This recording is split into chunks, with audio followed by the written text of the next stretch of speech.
On today's show, we welcome back Arpad Szakal onto the podcast. Arpad joined me just going on 2 years ago now, where we chatted about the transferable skills that pilots have in particular and how they can be used for other industries. It was a good chat. It was right at the beginning when we really started gaining traction on the podcast, and he was quite an important figure back at the beginning there for helping us get the reach out even further. Certainly helped us get a few more listens in Europe. So we welcome back Arpad. Just to tell you who he is, he's an executive search and leadership assessment professional and a former aviation lawyer. He's an experienced search consultant with specialized expertise in engineering, infrastructure, and the manufacturing sectors, as well as aerospace and defense. He's a principal consultant at Cormis Partners, which is an executive search and leadership assessment firm based in London. He's a guest lecturer on various executive education programs. He speaks on a range of career management topics, including executive communication skills, career planning, as well as onboarding. He's a cool guy. He's been a supporter of the show, and it's nice to have him back on.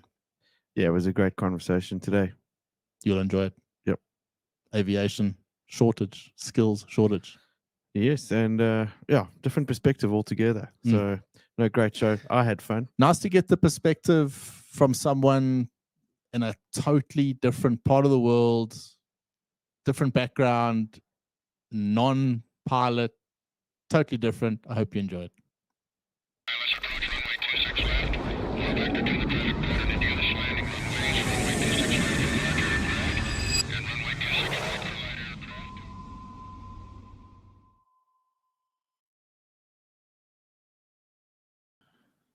Arpad Szakal, welcome back on the Airline podcast. It's been close on 2 years since we last spoke, and when we last spoke, we spoke about transferable skills and skills that we've learned in our trade over the years that can be used elsewhere.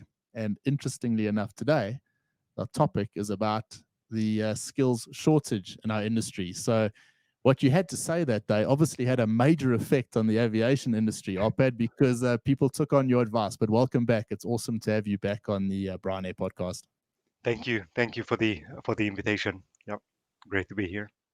Ryan, you weren't on the show last time No. Arpad was on. I was flying solo then and very much sort of learning my sort of trade in the podcasting world.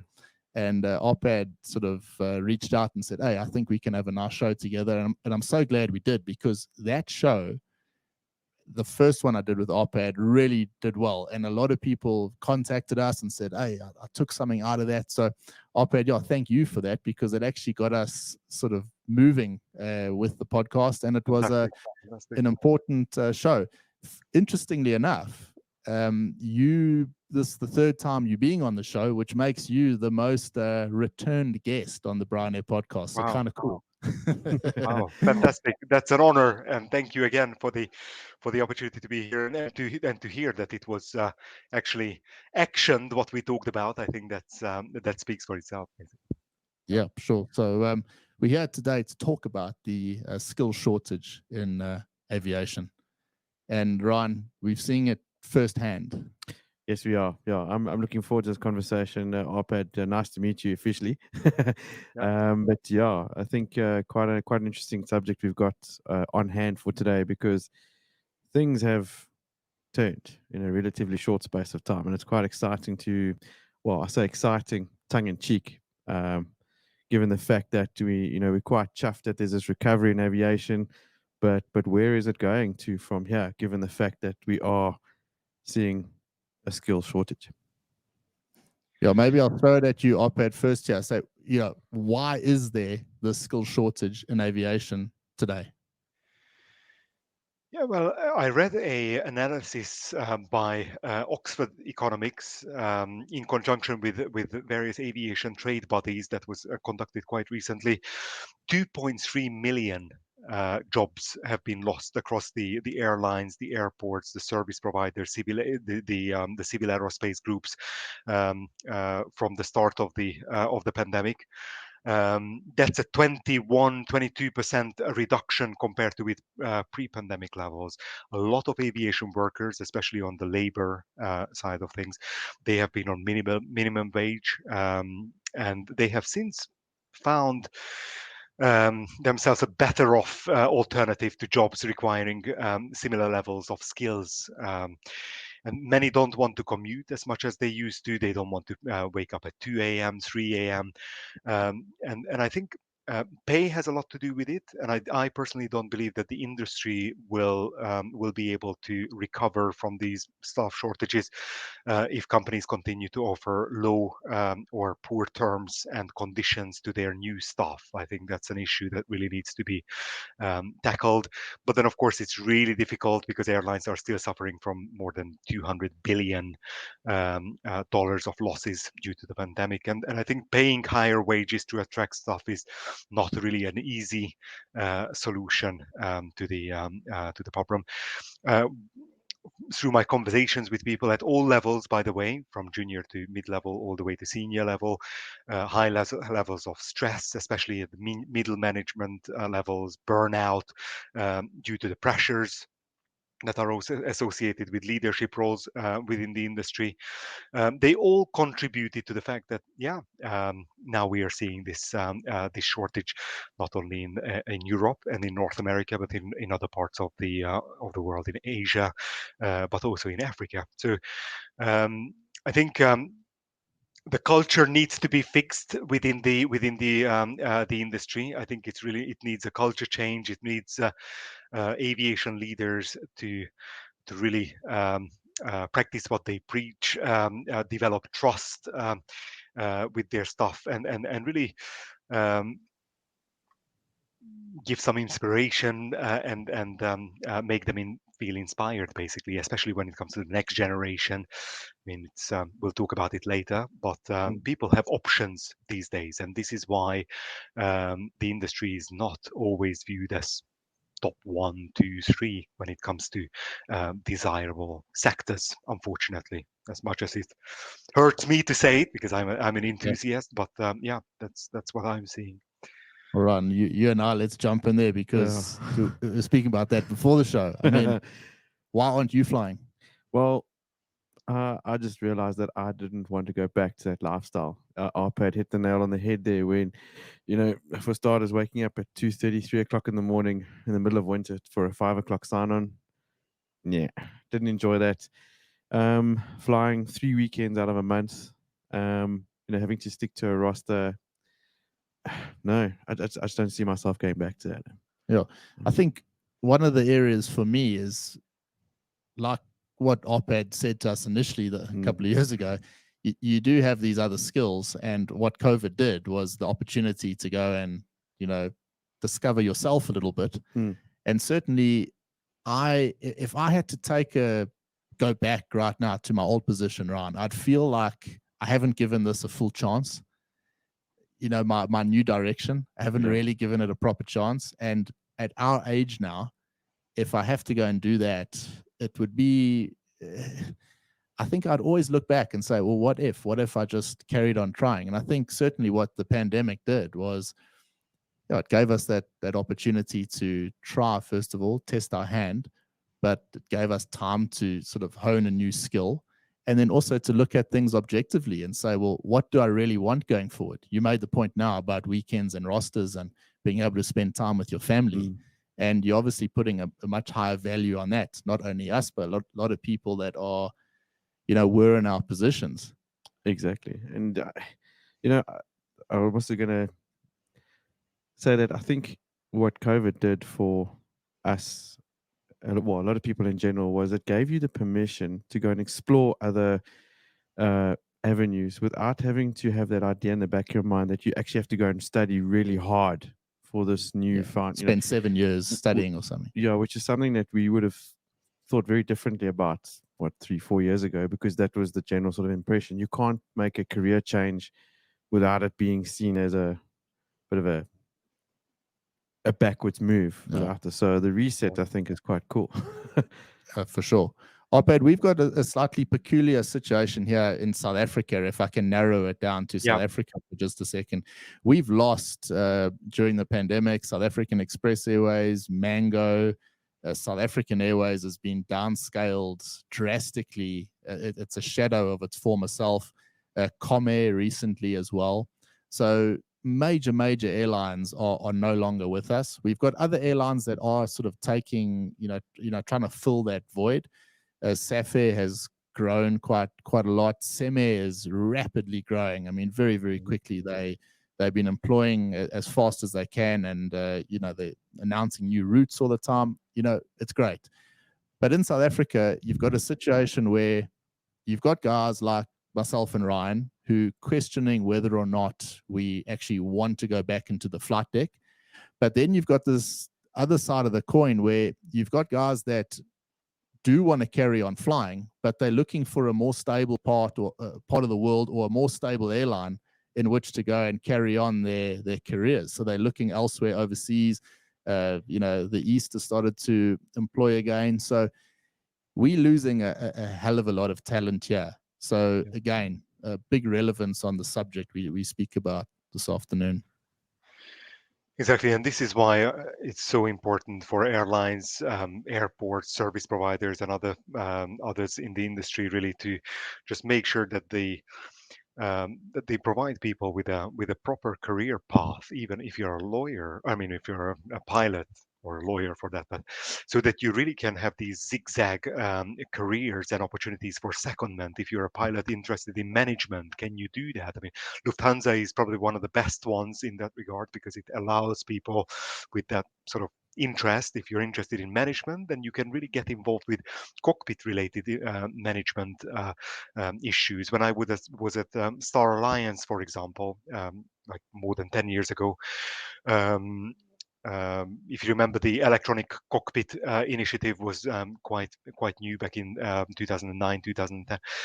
And A320, 30, 40 captains, first officers were around the table, really, because that was an initiative that they could get involved with and really contribute in a very different way, and balancing it out, really. So they were not always flying. They were only flying, I think, 70 or 80% of the time. And in the rest of the time, they were really allowed to do something else. But then, obviously, not every carrier is in a situation to allow that or permit that. But you really need to do that, because that's a really good retention mechanism, because there's a reason for your staff to stay. And it's not only pilots, but any other function. I think it's basically it's very similar.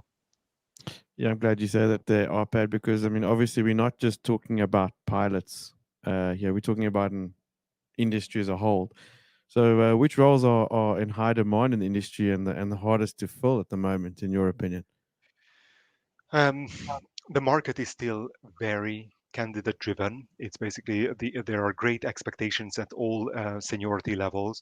The most challenging ones are really at the highly technical roles. Basically, the trickiest are anything MRO related, technicians, mechanics, operational personnel, ground handling, cargo. Those are the areas that are really tricky to fill. Many of those people have left the industry for something more stable. And but we are also seeing quite a lot of mid-level, mid-career transitions out of the sector, unfortunately. Those who realize that the skills that they've gained in the industry, especially at leadership or managerial levels, are highly transferable. And that's the issue, that the higher up you go in the food chain, the less likely that you are being remunerated for your technical expertise. But it's basically the leadership skills are taking the front seat, and that's what you're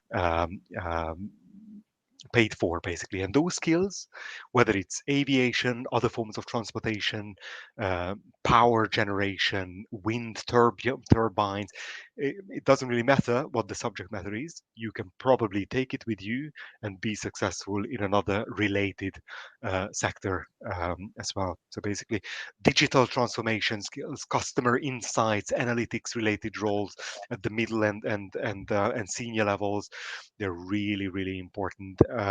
The skill of navigating through uncertainty, obviously, that's highly sought after. People with turnaround experience, risk, crisis management experience, those are really sought after, not only by airlines, but also other stakeholders within the industry. It takes much longer, by the way, to fill requirements. Many organizations are still very inward looking. They're only looking at people with aviation experience. They're not really going outside and looking to other things like logistics, distribution, other forms of transportation, energy, power, where really good, solid talent is available, basically. So,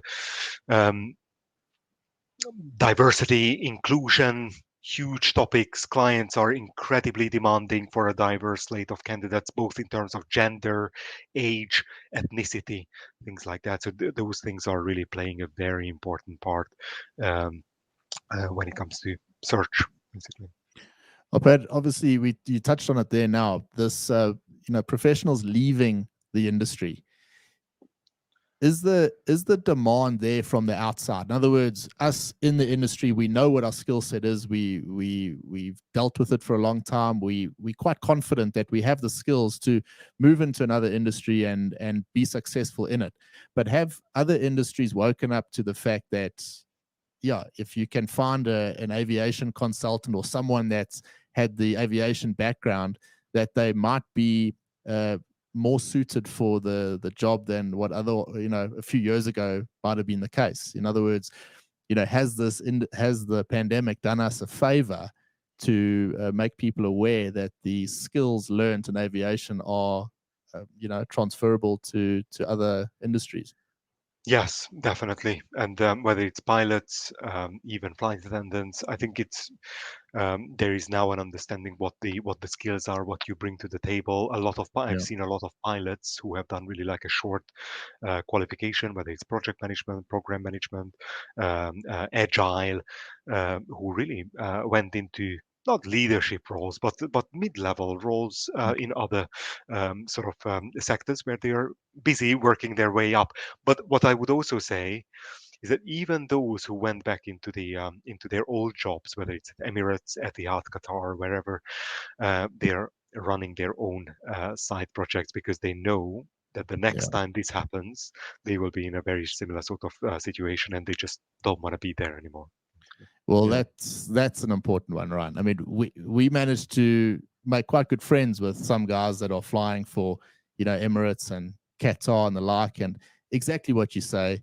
There has been a slight shift in those guys that they spent a lot of time wondering what was going to happen, but they've gone out and they've, perhaps started their own little ventures, even, whether they're small or not, but they've kept those things going. And there's certainly a slightly different vibe about people going back to their old jobs. It's not a case of, oh, we're going to go back and everything is sorted. It's kind of, we'll keep an eye on what happens, because it happened once.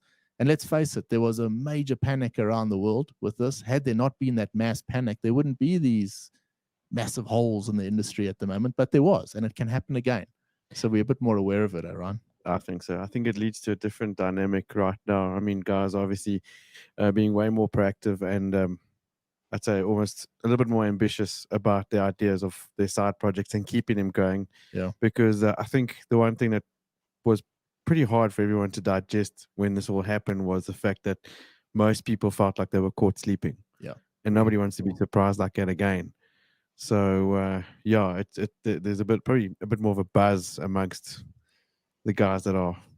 We're a bit more aware. Yeah. A little bit more aware. Yeah. And even if it's a case of maybe continuing your studies, a lot of guys, went and did master's degrees in aviation, or at least started them. And they might be, back flying for Qatars and Etihads and Emirates, but they haven't ditched those ideas of furthering their studies. So I suppose it's good to see it. If anything, it's certainly made us a lot more resilient.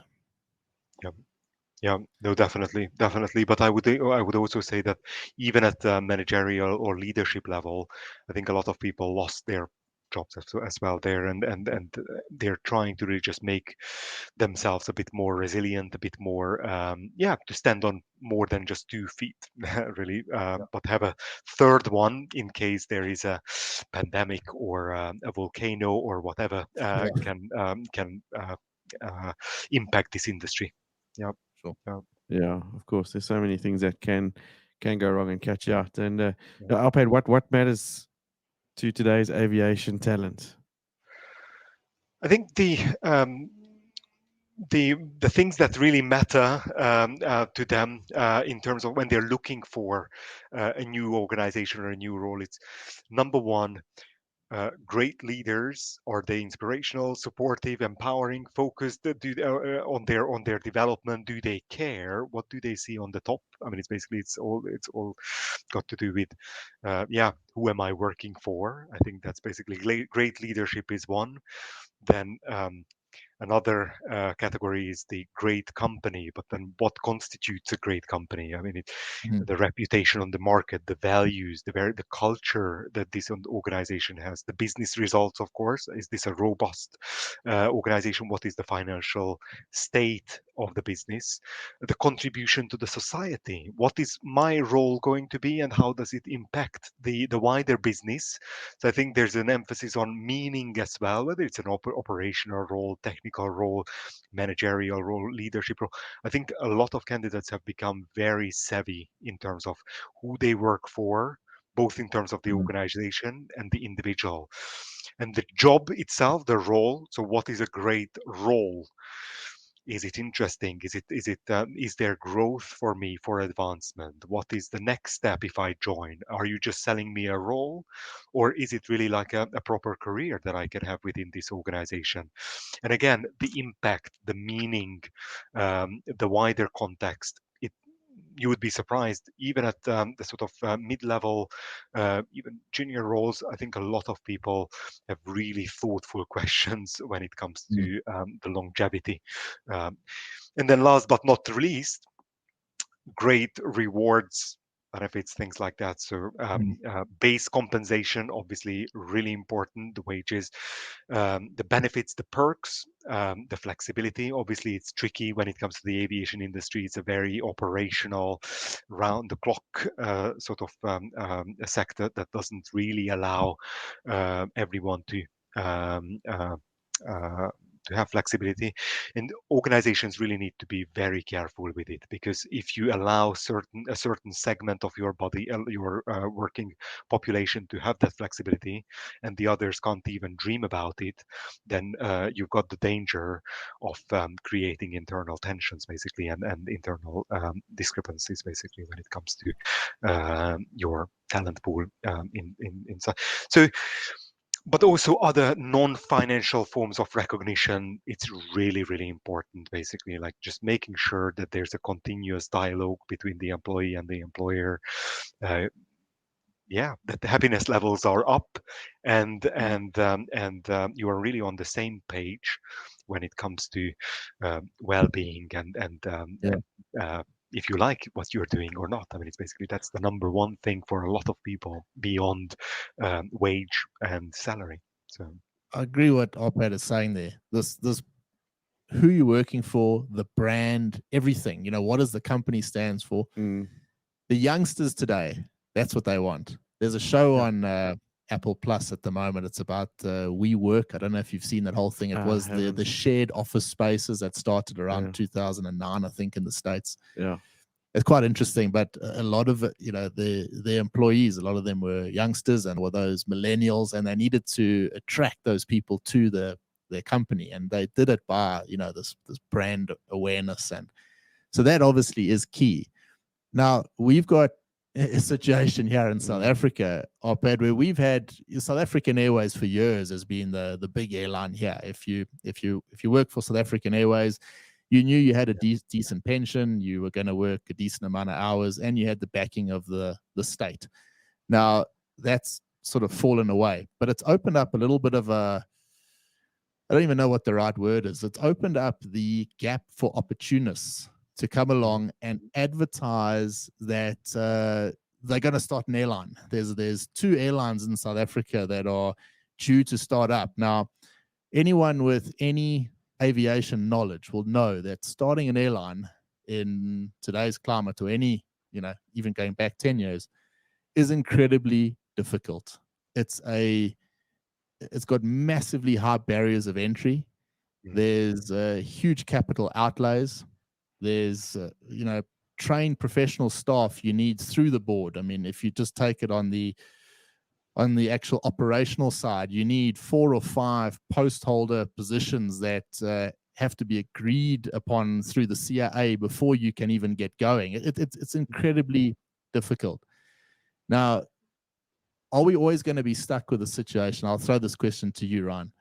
Are we always going to be lumped with, and let's take ourselves as South Africans. We know a lot of South Africans are going to be listening.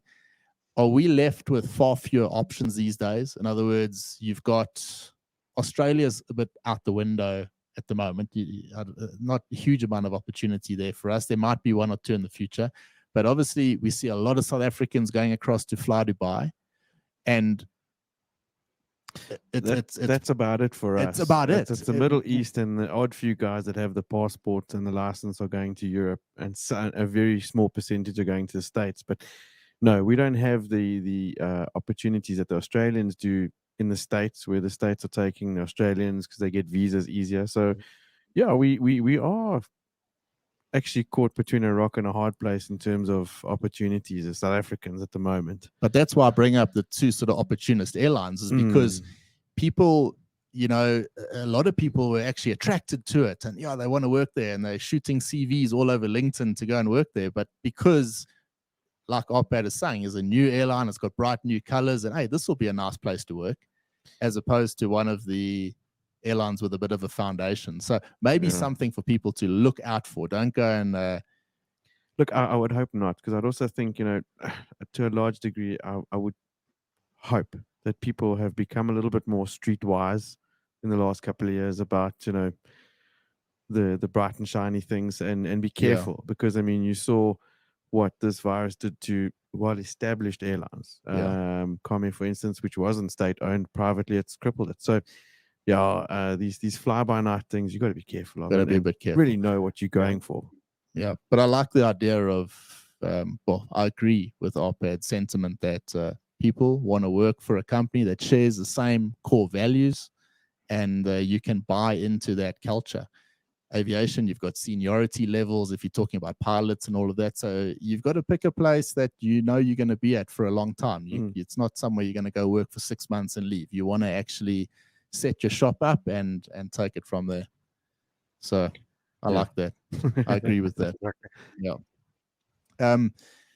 We've spoken a bit about the today's aviation talent and what matters to them, and gave good insight there.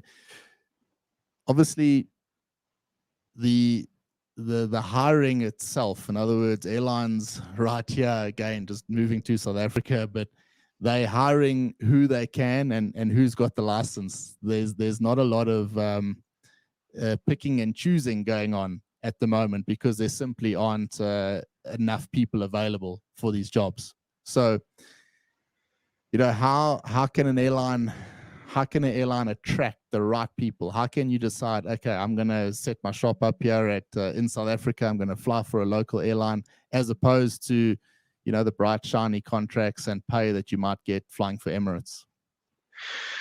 Yeah, it's a really difficult and challenging area, because obviously when it comes to operational technical roles, I mean, you really need to be a licensed mechanic, you need to be a type-rated pilot, you need to bring the subject matter expertise, otherwise it's basically there's not much to talk about. So when it comes to these highly operational roles, flying roles, there's you can only fish in the same pool as anyone else. I don't think there's a magic bullet or trick there. But when it comes to anything else, and let's just step away a little bit from the operational, technical flying space, when it comes to the wider organization, I think it's really important to make sure that you are rethinking who the ideal candidate is, and really you make sure that you expand the talent pool. Consider people who are coming back, like the boomerang employees, those who would like to return to a business after they've left. There are some, by the way, out there who are interested in returning. Not everyone is gone for good.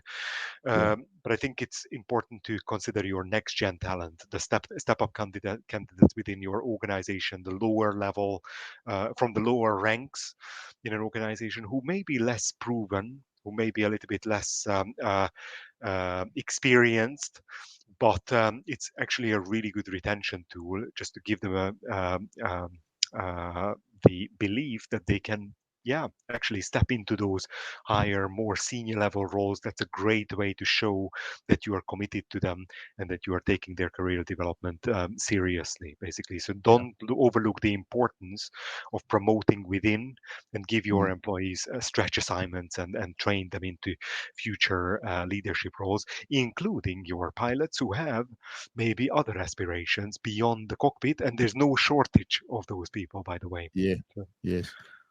Something you alluded to a little bit earlier on as well, Arpad, was the fact that a lot of people and airlines had stripped personnel of their external benefits aside from the salary. I think Yeah. something I've picked up as well. Guys obviously and girls are attracted to bigger salaries. They want more money, are chasing a better lifestyle. But I think there's also a bit of value in offering things like, the rebate systems, Those perks are a big you thing. know, the retirement, all those benefits. I think people are looking for that as well. I know of an airline. Definitely. I couldn't agree with you more. I think it's important to understand what makes professionals leave the industry at all seniority levels, regardless of where they are. I think it's the highly cyclical nature of the industry. I think a lot of them are seeking stability. That's one of the key themes that are coming through my conversations with people. Many of them, again, realize that the skills they gained in aviation are highly transferable and sought out in other areas. A lot of people are not satisfied with the direction the organization is heading, don't like the leadership, the boss that they are working for, and the most important one that it's or the two most important ones that I've picked up over the past many months is the feeling of being underappreciated, underpaid, and the lack of growth, basically, not only career but in every other word sense of the word, basically, within the organization. Being looked after, being appreciated, liked, being in the right team. I think those are the areas that people point out consistently. Basically, that's the number one and two that I'm hearing from people, irrespective of country, geography, airline. So. Yeah, definitely seems to be the same theme all around. Yeah, it is for sure. You mentioned before we started, you were in Farnborough the other day for the air show, and there is certainly this. There's an element of excitement around the industry because things have kicked back into gear, and let's not forget we spent so much time wondering, will travel ever come back? Will you ever travel overseas again on a long haul flight to go to a meeting, or is it only going to be, Teams and Zoom and whatnot? But I think we can all agree that there is this sort of need to travel. There is this desire to travel, to go and visit friends and family and whatnot, but also the business travel picking up again.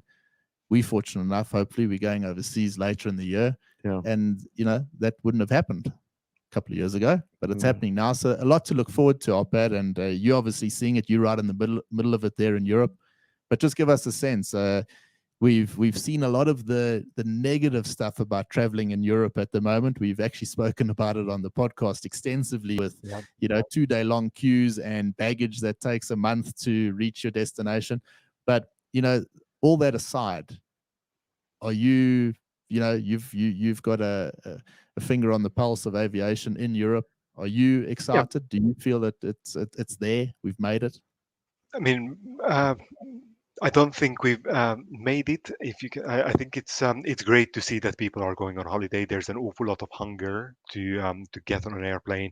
I think the mood is definitely back. I mean, the numbers are really. I looked at the IATA forecasts and numbers the other day, and it's you can really see that in certain geographies it's back to 2019 levels, and in some geographies it's going to be exceeding 2019 levels as well in terms of traffic numbers. But don't forget, it's summer. Yes, it's great that people are going on holidays as well, but I think it's important to understand that airlines don't make the money back in the back seat of the of an aircraft. I think it's just really important to make sure that the organizations are just aware of what's happening on when it comes to the business side of things, which is. I mean, I speak to a lot of consultants, management consultants, for example, and they're really conducting most of their business still very locally. I think they have, the more international a firm is, the more likely that they will have people on the ground, whatever the location is, whether it's a Japanese office, the South African office, the Dubai office. I think they've got people to take care of things. So I think gone are the days when you went over for a lunch meeting in Tokyo, really, from London. So it's I think there is a certain segment of the business travel industry that is gone for good. I believe that, but having attended a lot of these conferences and will be attending a number of them later this year as well, I think it's great to see that people are just up for meeting again and really just being in the same room as well. I think there's no other way of building trust, credibility, goodwill with people than actually shaking their hand and meeting them in person. I think that hasn't gone away. That's not going to go anywhere. I think it's a need that aviation is the only thing that can fulfill. Do you think then? So you say, and I agree that you're not going to jump on a plane to go to Tokyo for a meeting, but do you think as well that companies have realized that investing in your staff and training of staff has become even more important now? And Brian, let's just talk about Aviadev for a second. In Cape Town a month or so ago, that event was packed. I mean, there was this element of excitement there, and people want to go and meet the person they've been talking to on the phone, and maybe there's this. You might not go overseas for that little one-off meeting, but companies might start looking at, oh, where are these events happening, and let's maybe tie it in with a few other things. So I think the way we do things is going to change, or has changed forever, and it's exciting to watch. And if you got a bit of insight and you've got a bit of foresight, at least you can actually take advantage of that and make the most of these changes that are coming our way. No, of course. And I think as far as the more serious business traveler, I think that certainly benefited the corporate side of aviation. I got a lot of friends that are in the corporate side, and that sector of aviation has definitely seen a boom. These businessmen realized, hey, well, the airline business class thing doesn't work some more because of connectivity and queues and regulations, cancelled flights. So yeah, it's done better for that side. But that's one of the bigger we'll changes. See how it plays out. But I think here in Europe and in North America, I think it's things are largely back to how things were. But when it comes to really the training, the development, going off-site, I think even that is back to a certain extent. But I think it just made people realize that basically you can be more cost efficient, more productive, more efficient, just staying within your office or within your geography, and basically just interact more with people who are closer to you, and let others in other parts of the world interact with those who are closer to them. So that's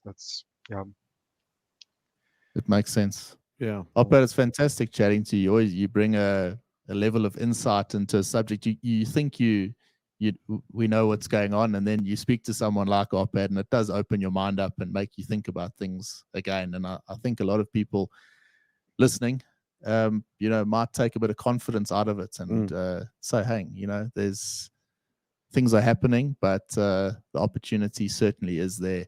Arpad, if people want to get in touch with you, where's the right place to go? LinkedIn is probably the easiest. Arpad Szakal, it's Szakal, and it's Cormis Partners is the name of the organization that I'm with. We're a search firm based in London, and the probably the best way to do that is to send me a LinkedIn note if you would like to get in touch with me. That's the easiest, I think. Yeah, so go and do that. I've been connected with Arpad for a few years now. He's been a fantastic connection, and I encourage you to go check out. He writes really well, Arpad. So yeah, he does. He writes really good articles. What I like, they're always to the point. They always carry the information that you need, and you're not going to spend 6 hours reading an article with 5 points. He gets to the point. They're really well written, and a really knowledgeable guy about the aviation. Our aviation industry. It's been awesome to have you on, Arpad. Thank you. Well, thank you again for the opportunity, and hopefully we've provided some insights to people. I think there is definitely a lot of a good case for being optimistic about the future. I think the worst part is over. Just need to be cautiously looking into the future. Yeah. Well, we love that. I mean, anything that's optimistic and steers in that direction is exactly what we're all about. And Arpad, it's been fantastic chatting to you. Thank you for your fresh perspective, and we look forward to please come back on again soon. No, thank you again. Thank you. Great to chat. Thanks, Arpad. Cheers, man. How was that, bro? Yeah, that was a cool conversation. He's a cool guy, Arpad. He's got a hell of a lot of knowledge, and this skill shortage kind of interests me because we're seeing it here locally. Yeah, well, it's something we've been speaking about for a long time. We've known for a while that as the industry bounces back, there's going to be this, like we've said, a vacuum. Yeah. But I think we always saw it as just being pilots. I think it's the industry as a whole is getting squeezed. Yeah. They're looking for talent, and people are finding very attractive offers all over the place. And it's. Did you read that article about Qatar? I think they put out a advert for 700 positions. Yeah. And they got 20,000 applications for the role.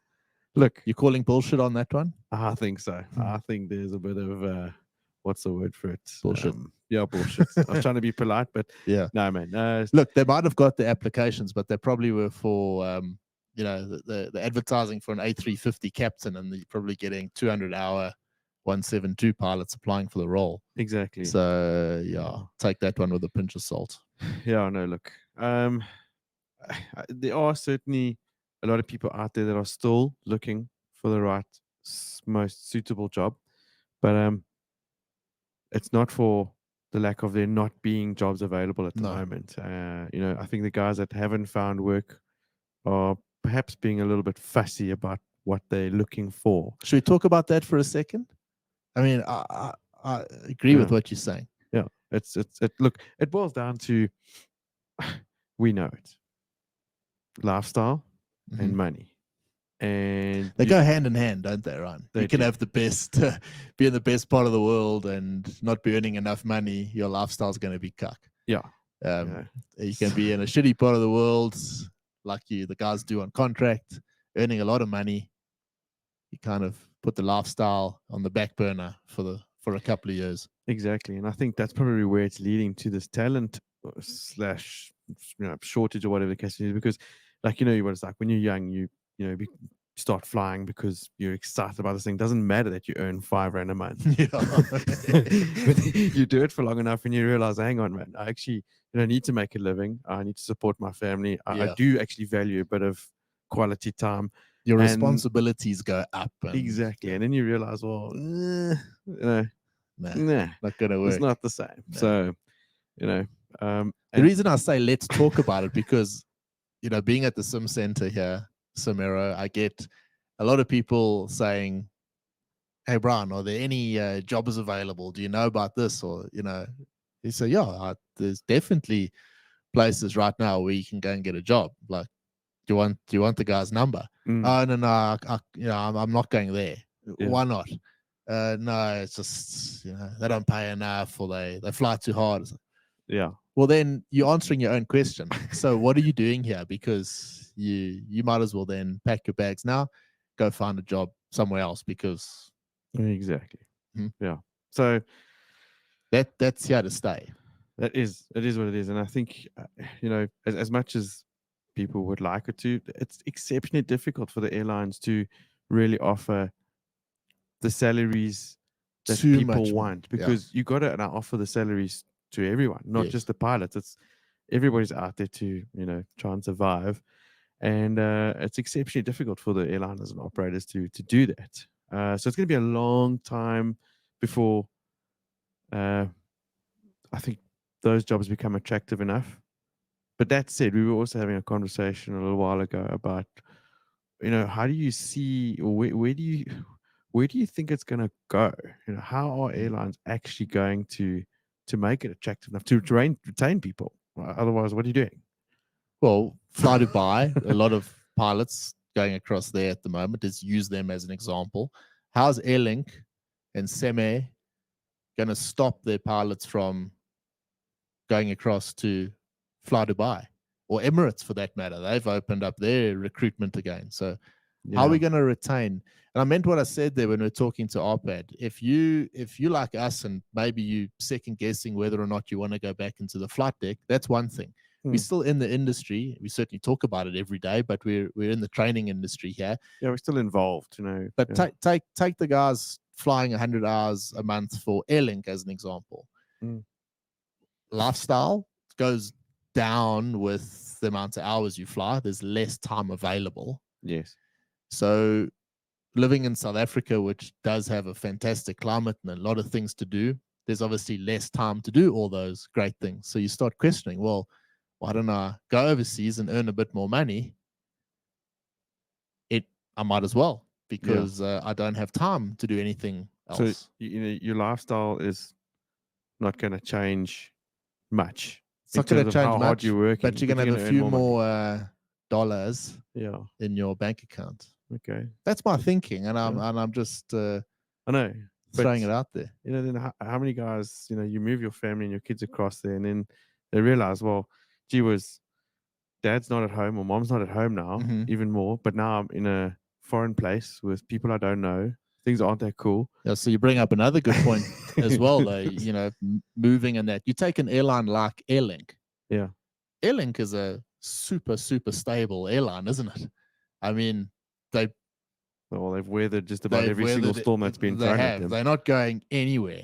So you've got this incredible job security. Now, anyone that's looking at leaving, and I'm using Airlink as an example here, but leaving Airlink to go to Fly Dubai, you've got in the back of your mind, the next time some Chinese guy coughs, you might be on your bike back to South Africa. Yeah, because you're going to be the first to go. Exactly. So I say it tongue in cheek, but kind of serious as well. You've got stability here. You're flying for your premier local carrier, and you've got a lot of stability. You're flying nice machines, and maybe the lifestyle and the hours, you can find a way around it. But if